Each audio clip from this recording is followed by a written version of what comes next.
जय हिंद दोस्तों। आज हम शेयर्स इन्वेस्टिंग स्ट्रैटेजी के चौथे एपिसोड में हैं। ये एपिसोड में मैं जो ऐसी स्ट्रैटेजी डिस्कस करने वाला हूं जो नए इन्वेस्टर्स और पुराने इन्वेस्टर्स सबकी बहुत फेवरेट होती है। सब लोग ये पर्टिकुलर स्ट्रैटेजी से काम करना चाहते हैं और ये स्ट्रैटेजी है पेनी शेयर्स इन्वेस्टिंग की। क्या है, कैसे करना चाहिए, क्या रिस्क्स है और कैसे शेयर्स को हम लोग उसको आइडेंटिफाई करें, चलिए जान लेते हैं।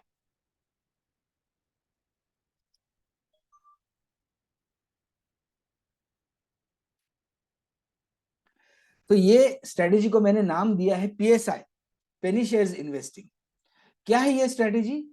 पेनी शेयर्स यानी वो जो कंपनीज जो अभी फिलहाल एक बैड फेज में जा रहे हैं, बैड पैच में जा रहे हैं due to some internal reasons like losses और फ्रॉड्स, या फिर कोई गवर्नमेंट रूल्स रेगुलेशंस की वजह से। तो ऐसे जो कंपनियां हैं जिनका अभी बैड फेज चल रहा है, उनको जो लॉस मेकिंग है, फ्रॉड में है, जिनका शेयर प्राइस बहुत गिर चुका है स्टॉक मार्केट में। जनरली पेनी शेयर्स उनको बोलते हैं जिनका प्राइस 20 रुपए से कम होते हैं। 10 रुपीज से कम जो रहते हैं वो तो ऑलमोस्ट डूब गए ऐसा समझ के ही उसमें इन्वेस्टिंग करते हैं। पेनी शेयर्स में इन्वेस्टिंग अगर आपको करना है तो एक चीज हमेशा याद रखिए, आपका कॉर्पस का बहुत छोटा पोर्टफोलियो, बहुत छोटा सा परसेंटेज आपको पेनी स्टॉक्स में इन्वेस्ट करना है।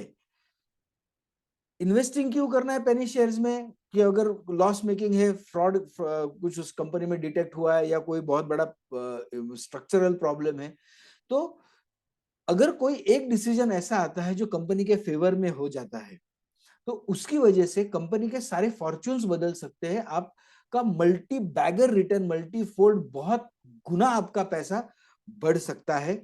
बहुत ज्यादा पैसा बहुत कम समय में आप कमा सकते हैं। इसीलिए बहुत सारे नए इन्वेस्टर्स और पुराने इन्वेस्टर्स पेनी स्टॉक्स में इन्वेस्टिंग करना चाहते हैं। किसने करना चाहिए? जो बहुत high risk profile, high risk taking जिनका है, उन्होंने करना चाहिए। जिनका रिस्क टेकिंग एबिलिटी नहीं है, जो बहुत फिक्स, जो बहुत कंजर्वेटिव इन्वेस्टर्स है, उन्होंने ये पेनी स्टॉक्स में नहीं जाना चाहिए। नंबर 2, ऐसे इन्वेस्टर्स जो अपना छोटा सा पोर्शन लगा के बहुत जल्दी उसको पैसा को मल्टीप्लाई करना चाहते हैं by taking maximum risk, highest risk जो लेने को तैयार है, वही इसमें इन्वेस्ट कर सकते हैं। इसके लिए आपको बहुत सीजनड इन्वेस्टर होना जरूरी है। आपको समझ में आना चाहिए कि ये स्टॉक क्यों गिरा है, उसका एनालिसिस करना चाहिए, उसमें कौन सी फैक्टर्स है कि जो उसका कंपनी का फंडामेंटल्स चेंज कर सकते हैं। हम लोग एक एग्जांपल लेंगे आगे जाके, तो वो आपको एक्सप्लेन कर देगा। और ऐसे इन्वेस्टर्स ने लेना चाहिए जो इमीडिएट इनकम के लिए या इमीडिएट ग्रोथ के लिए नहीं, जो who will wait for the fortunes to change. कौन से शेयर्स लेने चाहिए? हमेशा ऐसे कंपनी में जाना चाहिए जिसका कोई अच्छा प्रोडक्ट हो, अच्छा ब्रांड हो, कस्टमर बेस हो। एक कोई डिसीजन ऐसा आएगा जिससे आपका फॉर्चून रिवर्स हो सकता है, या पॉसिबिलिटी ऑफ रिवाइवल, लॉस से वो प्रॉफिट में कन्वर्ट हो सकती है कोई प्राइसिंग की वजह से। तो ऐसी कंपनी आपको चूज करनी चाहिए। एक एग्जांपल देता हूँ, जैसे वोडाफोन आइडिया। वोडाफोन आइडिया, पहले वोडाफोन और आइडिया सेल्यूलर अलग अलग कंपनियां थी, फिर एक साथ मर्ज हो गई।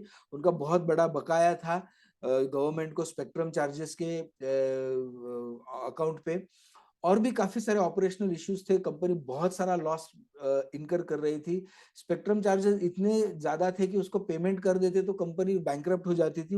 इनफैक्ट इनके जो इन्वेस्टर्स है, प्रमोटर्स है, बिरला ग्रुप और वोडाफोन यूके, दोनों ने ही अपने खुद के बैलेंस शीट में जहां जहां से उन्होंने इसको इन्वेस्टमेंट किया, वो पूरा का पूरा राइट ऑफ कर दिया था। तो ये शेयर बिल्कुल पेनी शेयर हो गया था, 3 या 4 रुपए में ट्रेड कर रहा था। तभी गवर्नमेंट ने फिर एक रिवाइवल पैकेज लाया कि जहां पे उन्होंने जो भी उनका स्पेक्ट्रम चार्जेस था, वो स्पेक्ट्रम चार्जेस को शेयर्स में कन्वर्ट करने का उन्होंने डिसीजन लिया सुप्रीम कोर्ट की मंजूरी के साथ। तो ये एक बहुत बड़ा टर्निंग पॉइंट हो गया कि कंपनी का रिवाइवल का और रिवर्सल का बहुत बड़ा चांस दिखाई दे रहा।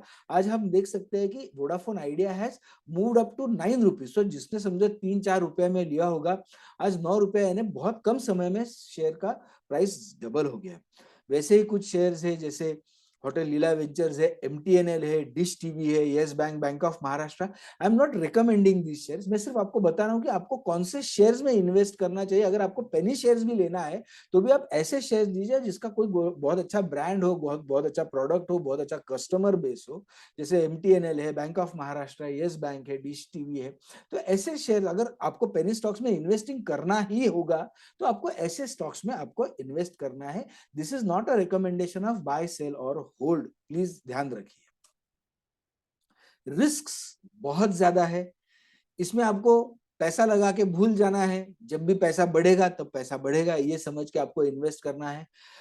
इसमें एक बहुत बड़ा रिस्क है complete loss of capital, company बंद हो गई तो क्या करेंगे, जैसे रिलायंस की काफी सारी कंपनियां बंद पड़ गई है, बाकी भी काफी सारी कंपनियां जैसे जिली इंडिया है, गीतांजलि जेम्स जिसमें बहुत बड़ा फ्रॉड हुआ था, वो कंपनी अभी बंद हो गई। तो ऐसे बहुत सारी कंपनियां हैं जिसमें आपका कंप्लीट लॉस ऑफ कैपिटल हो सकता है, वो समझ के ही आपको पेनी स्टॉक इन्वेस्टिंग में जाना चाहिए।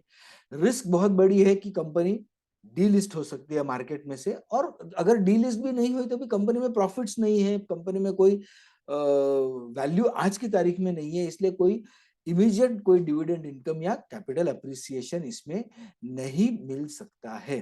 तो ये था in short penny stock investing के बारे में। बहुत लोगों का एक रिक्वेस्ट था कि पेनी स्टॉक इन्वेस्टिंग कैसे करें, कौन लोगों ने करना चाहिए, कितना करना चाहिए। Not more than 5% of your corpus आपका पेनी स्टॉक्स में जाना चाहिए। मेरा खुद का अगर आप कॉर्पस बोलोगे तो मेरा कॉर्पस का 1% भी पेनी स्टॉक्स में नहीं है। मैंने जैसे आपको एग्जांपल दिया, मैंने एमटीएनएल बाय किया था जिस दिन गवर्नमेंट ने ऑर्डर दिया था कि आपको पीएसयूज को एमटीएनएल से सर्विसेज लेनी है, तब मेरे ख्याल से वो कुछ 7-8 रुपीज में चल रहा था, तब मैंने कुछ छोटी सी अमाउंट ली थी। आज with in a very short period of time वो डबल हो गया है। यस बैंक जैसे था, ऐसे काफी सारी कंपनियां हैं, आप लोग इसमें थोड़ा सा ही बेट ले सकते हैं, उसमें से आपका बहुत बड़ा फॉर्चून नहीं बनेगा, बट एक गैम्बल करके पैसा कमाने का एक बहुत शॉर्टकट तरीका इसको हम समझ सकते हैं। वीडियो कैसा लगा हमको जरूर बताइए।